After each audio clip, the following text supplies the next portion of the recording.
تیسرے نمبر پہ جو جس کو سب سے بڑا گناہ حدیث میں کہا گیا ہے، یہ جو آپ سے عرض کر رہا ہوں نا، نمبر لگا کے اس میں یہ نیت کر لیں کہ ان تمام گناہوں سے انشاءاللہ رمضان میں توبہ کریں گے، کیونکہ یہ چھوٹے گناہ نہیں ہیں، یہ بڑے بڑے گناہ ہیں۔ بڑا گناہ کی تعریف یہ ہے کہ جس پر جہنم کی وعید ہو، جہنم کی آگ۔ چھوٹی موٹی خطاؤں کے بارے میں تو اللہ نے فرمایا ہے کہ میں ویسے ہی معاف کر دوں گا، نمازوں سے معاف ہو جاتی ہیں۔ آپ نماز پڑھنے آتے ہیں، فجر پڑھی آپ نے، عشاء سے فجر کے درمیان جو چھوٹی موٹی خطائیں ہوں گی وہ اللہ ویسے ہی معاف کر دیتے ہیں۔ کبیرہ گناہ جو ہیں وہ سچی توبہ کے بغیر معاف نہیں ہوتے، اللہ کا قانون یہ ہے۔ تیسرے نمبر پہ جو سب سے بڑا گناہ ہے وہ ہے والدین کی نافرمانی کرنا۔ اللہ کے رسول صلی اللہ علیہ وسلم سے پوچھا گیا تمام کبیرہ گناہوں میں سے بھی بڑے گناہ کون سے ہیں، تو اس میں آپ نے نماز کے بعد عقوق الوالدین یعنی والدین کو ستانا، والدین کو پریشان کرنا، یہ بھی بہت بڑا جرم ہے۔ اور حدیث سے ثابت ہے کہ جو شخص والدین کو دنیا میں ستاتا ہے، روایات میں آتا ہے کہ گناہوں کی سزا آخرت میں ملے گی، لیکن بعض جرائم ایسے ہیں کہ جن کی سزا اللہ دنیا میں بھی دیتے ہیں، آخرت میں تو ملے گی، دنیا میں بھی، ان میں والدین کو ستانا بھی ہے۔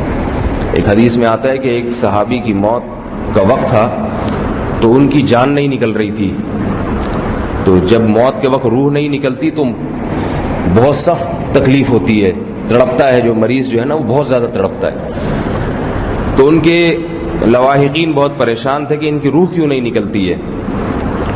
بہت زیادہ پریشان ہوئے تو کسی کو یہ خیال ہوا کہ ایسا نہ ہو کہ ان سے کوئی گناہ ہوا ہو جس کی پاداش میں اللہ تعالیٰ ان کو یہ سزا دے رہے ہوں۔ تو رسول اللہ صلی اللہ علیہ وسلم کے پاس آئے صحابہ کرام، بتایا کہ بھئی ان کی روح نہیں نکل رہی، بہت سخت تکلیف میں ہے۔ تو اللہ کے نبی نے فرمایا کہ ان کی ماں کو بلاؤ، والدہ کو بلاؤ۔ جب ماں کو بلایا گیا تو فرمایا کہ ان کا سلوک تمہارے ساتھ کیسا تھا؟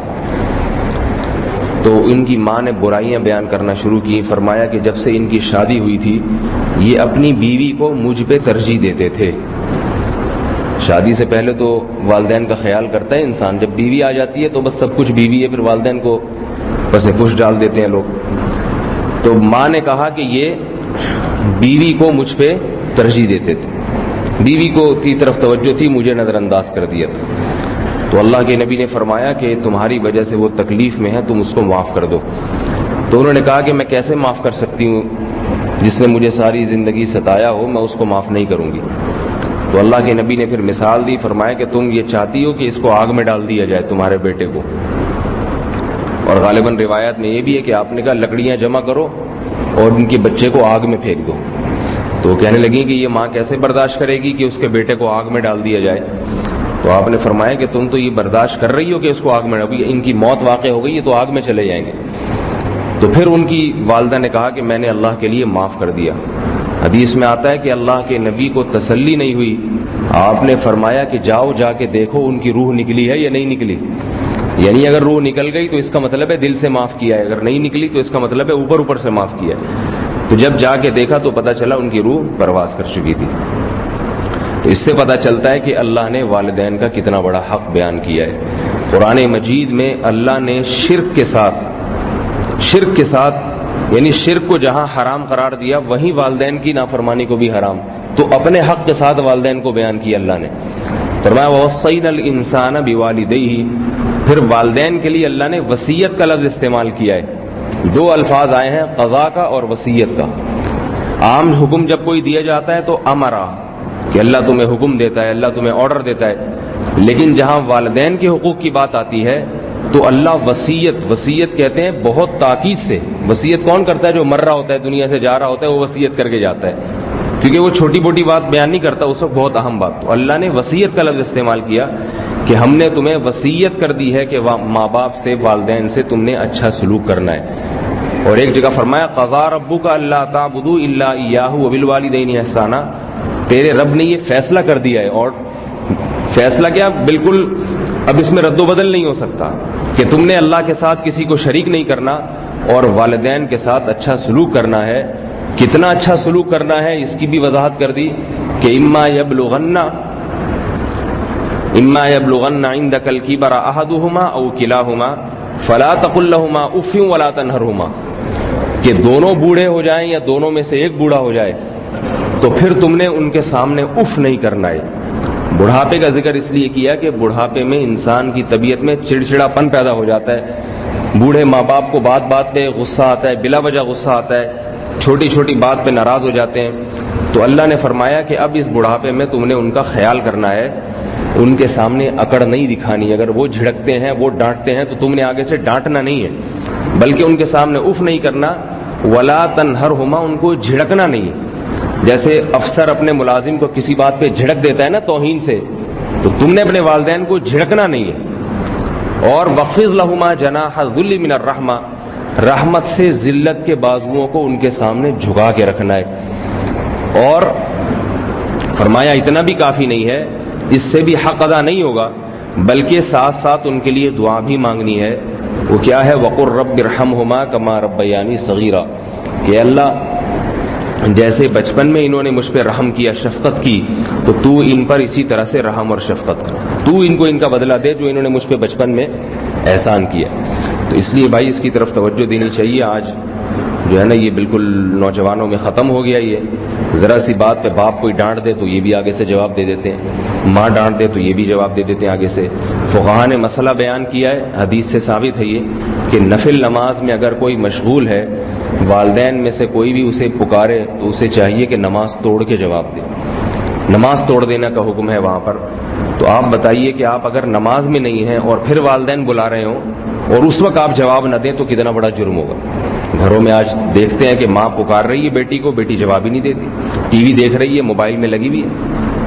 یہ موبائل جو ہے نا یہ جہنم, یوں سمجھے کہ قیامت کے دن آگ کا ٹکڑا ہوگا جس طریقے سے استعمال کیا جا رہا ہے. کوئی بڑا, کوئی دادا, کوئی گھر کے بڑے بلا رہے ہوتے ہیں, بچی کو ایس ایم ایس سے فرصت ہی نہیں ملتی, لگی رہتی ہے سارا دن کمبل میں جو ہے نا رضائی میں گھسی ہوئی موبائل کا.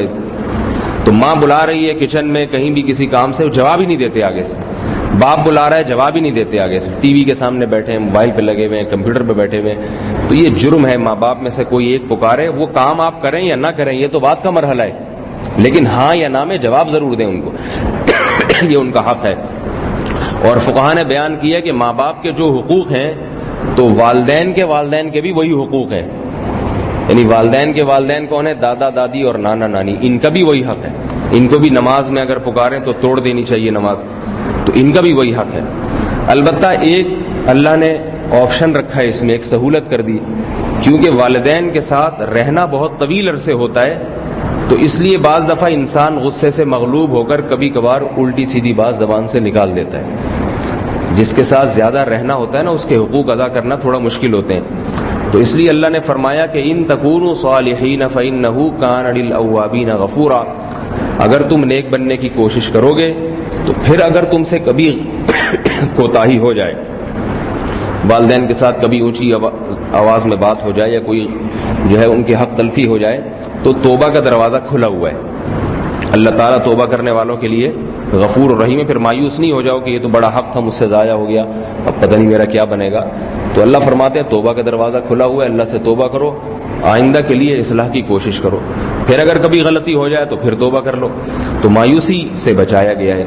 تو اس لیے اس کا خیال کرنا چاہیے, خاص طور پر آج کی جو پہلے لوگ تو بڑا احترام کرتے تھے, آج کل لوگ احترام نہیں کرتے. تو جیسے ان سے بدتمیزی کرنا بہت بڑا جرم ہے, ان کی خدمت کرنا بھی بہت بڑا ثواب ہے. حدیث میں آتا ہے کہ جس شخص کو بوڑھے والدین ملے اور اس نے ان کی خدمت کر کے جنت نہ کمائی تو اس پر اللہ کی لعنت ہے. یعنی اس کو اتنا بہترین موقع ملا خدمت جنت کمانے کا اور اس نے وہ موقع ضائع کر دیا.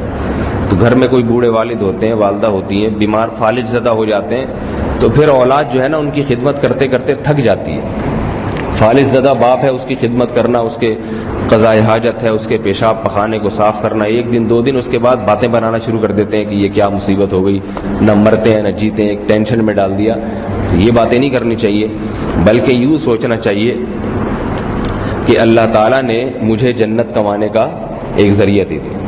تو کسی کی خدمت کرنے میں اتنا ثواب نہیں ہے جتنی والدین کی خدمت میں. جلدی سے ایک واقعہ بتا کے اپنی بات کو ختم کرتا ہوں کہ والدین کی خدمت میں کتنی اللہ نے کتنا ثواب لکھا ہے. حدیث میں آتا ہے, صحیح بخاری صحیح مسلم کی حدیث ہے, کہ پچھلی امتوں میں 3 آدمی کہیں سفر پہ جا رہے تھے, غار میں گئے, کوئی پتھر لڑکا اور غار کا دروازہ بند ہو گیا, اب پھنس گئے اندر. چیختے ہیں تو آواز باہر نہیں جاتی، ہوا کی کوئی جگہ نہیں ہے، تو ظاہر ہے موت یقینی ہے۔ تو تینوں پریشان ہوئے، تینوں نے کہا کہ بھائی تینوں نے کوئی نیک عمل کیا ہو تو وہ عمل کا واسطہ اللہ کو دے کے اللہ سے دعا مانگو۔ تو مختصراً بتا رہا ہوں یہ۔ تو ان میں سے ایک نے دعا مانگی کہ اے اللہ میرے والدین تھے، میں بکریاں چراتا تھا، تو جب میں شام کو گھر آتا تو بکریاں کا دودھ سب سے پہلے اپنے والدین کو پلاتا، اس کے بعد اپنے بچوں کو۔ ایک دن کیا ہوا، مجھے دیر ہو گئی، میں نے دیکھا کہ والدین میرے سو چکے ہیں۔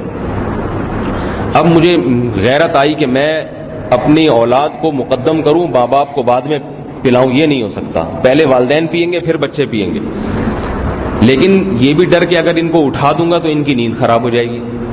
تو میں نے کیا کیا کہ دودھ کا پیالہ لے کے پوری رات والدین کے سرہانے کھڑا رہا ہوں، پوری رات، کہ اگر یہ رات کے کسی بھی حصے میں ان کی آنکھ کھل جاتی ہے تو میں ان کو دودھ پلا دوں۔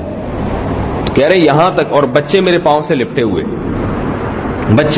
لپٹے ہوئے کہ ہمیں دو، لیکن میں نے ان کو نہیں، اپنے والدین کا انتظار کیا، یہاں تک کہ جب صبح صادق ہوئی ہے، صبح کو وہ اٹھے ہیں تو میں نے ان کو پلایا۔ تو اے اللہ اگر میں نے یہ عمل تیری خاطر کیا تھا، تجھے راضی کرنے کے لیے، فاکشف عنا ما نحن فیہ، تو آج جس مصیبت میں مبتلا ہوں، ہم مبتلا ہیں، اللہ تو ہمیں اس مصیبت سے نجات دے دے۔ حدیث میں آتا ہے وہ پہاڑ کا جو غار کا منہ بند ہو گیا تھا، اللہ تعالیٰ نے اپنی قدرت سے اس کو ہٹا دیا وہاں سے۔ تو یہ فضیلت ہے، ان کی خدمت میں ثواب بھی اللہ نے رکھا ہے، دنیا میں یہ نیکی کام آ جاتی ہے بعض دفعہ۔ اللہ تعالیٰ سمجھنے کی، عمل کرنے کی توفیق عطا فرمائے۔ وما علینا الا البلاغ۔